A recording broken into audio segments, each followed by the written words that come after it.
Well, good morning, good afternoon, and good evening, everybody. This is Margie here from Nature Health, and this is our podcast, Take Charge of Your Health Naturally. And I'm really excited today to introduce you to our guest, Dr. Ati Yates. Now, I've had the pleasure of working side by side with Ati for quite some time. And what is so refreshing about Ati, she's a retired medical doctor, but she has an open mind to natural therapies. And that's why I invited her on as a guest today. So Ati, would you please tell a little bit about your story? Because I know you've had a big journey with a health issue. And this is what I think will inspire a lot of our listeners to take charge of the issues they have, like you have with your condition. Okay, very happy to tell you about this. I'm 71 years old. I can't believe that when I look in the mirror. I say, really?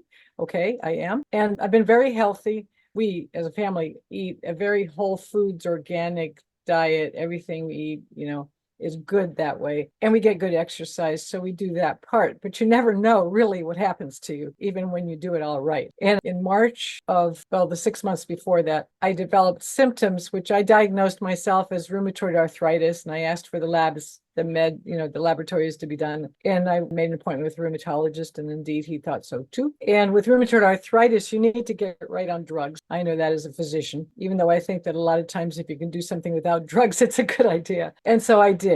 And I was on drugs for just about 14 months. And while I went on the drugs, there was methotrexate and chloroquinol and Humira. So that had a long name, so I would use the trade. So I did do that, and I did all the other things, but you couldn't see those knuckles? Well, you couldn't see them. And my feet looked the same. And I could not do this. I'm totally perfect right. And while I did that, though, and I already knew a lot because of the way I treated my patients. I was retired by then, but I already knew a lot. And about just dietary and other things to do besides just write a prescription. And I looked further into it and discovered the microbiome. And the microbiome is the bacteria that are in your body, especially in your gut. And you can very quickly Google this and get some good information from some top source. But basically, the microbiome gets goofed up by the toxins that we eat. And we live in a pretty toxic environment, most of us on this planet. And the microbiome does, but there are ways that you can really improve your microbiome. And they have to do with fermented foods, and they have to do with eating I eat a huge bowl. It's actually a serving bowl full of salad that has every organic vegetable you can imagine in it every day. And that's a lot of work because it's more than you usually have for a salad. I spend about 2 hours eating the thing, and I keep up on my fermented foods. And that's the main thing. The other thing has to do with just not eating toxins, no processed foods, and that I was already doing. So eating a full whole food and organic is good diet helps that. So that's what I did. And by June of 2022, so we're going March 21 to June 22, I was no med, and I'm still no med. So by this June, it'll be 2 years without meds. I'm very proud of that, but I'm also very grateful. I'm also taking an oxidative stress reducer, and there are a few supplements that are helpful that are probiotic and things like that. And there's a lot to learn about that, but you can very quickly get to a source. And actually, Margie is a very wonderful source for these things too. So that's my story, and I'm very happy for anybody to come back with any questions. For our listeners, won't you just put your hands up? When I first met Ati, I can't tell you how different her hands looked. Oh, yeah. They were not straight. And also something that you don't know about Ati. She's an amazing singer and guitarist. So it affected the way she played music. So tell us a little bit about subsequently to actually regaining your health and how important it is for you to stay on that journey. Okay, I sure will. And that, just to make this clear, it was usually with any of these kinds of diseases, and probably most people know this already anyway, but you have the symptoms, and then is it this or is it that? And I only had 2 months. I had to wait for an appointment. So that's why it wasn't until March of 2021 that I went to the rheumatologist, right?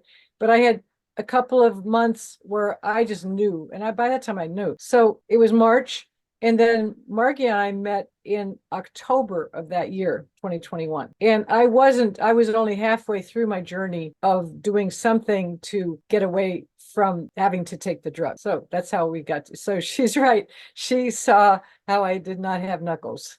And she understood. I'm not much of a complainer, but boy, it was hard. I couldn't write. There's so many things I couldn't do. So no, everybody knows it's terrible. But anyway, you're asking more about this. So if I was to say to you, what top 2 or 3 tips would you give to somebody who's having issues and maybe doesn't know what it is, or does know what it is and is on medication? What, say, top 3 tips would you give them to turn that ship around in the way you have? Okay, I've got it. Number one, and of course I am a physician and I'm a very natural. I was very, very much into people could do a lot of things with me and they couldn't get a lot of things out of me, like drugs, So I was very much on that zone as an MD. But the first thing is make sure you go to a good doctor, standard medical care, and get a diagnosis. Now, you might decide to do this or that once you have a diagnosis, but understand the diagnosis and understand if you have something like an autoimmune disease, for instance. And of course, we all know about cancer, and there's a bunch of things. The modern medicine internationally does have, if not cures, have medicines that will really do a lot to keep you out of trouble, make it better for you, not worse. So that's important. First, do that. And very much maybe at the same time, find yourself a coach. I'm actually also a wellness coach myself, and so is Margie. She's a phenomenal wellness coach. Find a coach and interview them. Find one that you can really talk with, just like a doctor. Find a coach who you can really work out just what you can do and knows what they're doing. So do that. The third thing is really look at what you're recommended to do, which is usually in diet and exercise. There's a few other things, but those are the big global things, is understand that what you're trying to do is mitigate a disease. And eating is so tough because we start eating as a child and there's so many psychological things about it. And whenever anybody tries to lose weight, it's a problem. But understand that you need to eat like medicine if you're going to use food to help you do that. And then find ways to also enjoy, I don't eat sugar, but you know what? I had a birthday on February 19th and man, did I eat sugar. But the next day I didn't, so, neurochemistry says joy is good for us. And so for that reason, it's a good thing. And socially, for holidays and birthdays and things, of course, but not every day. And the problem people have is when they eat it every day, the wrong stuff. Okay. So that would be so first, make sure you get the proper medical care. 2, get a coach on early. Don't wait 3 years to get a coach. Get one. Okay. And there's ways to do that, many ways these days. And 3, really dedicate yourself to doing what you need to do. Find what you believe in doing so you believe it. And you're not just taking somebody else's advice, but then really do it. That makes a difference. Oh, Dr. Ati, you know what? I just love what you said about make food your medicine. I love that. Absolutely love that. Now, can I just ask you one more question? When we started, you said right now about being a coach. Is that one of the things you would offer any listeners to have a short consultation with you to get them on the journey before they move into doing something on a more committed basis? Oh, yes. That is how I start my coaching. With anybody that would like to coach with me, I usually meet them in different ways, but this is one of them from a podcast type thing. But however I meet them, usually it's online or something like this. We have a full hour. We have it on Zoom like this. And if somebody wants to do it differently, we can do it different. If somebody only wants to DM or only wants to talk on the phone, that's okay. But usually it's on Zoom.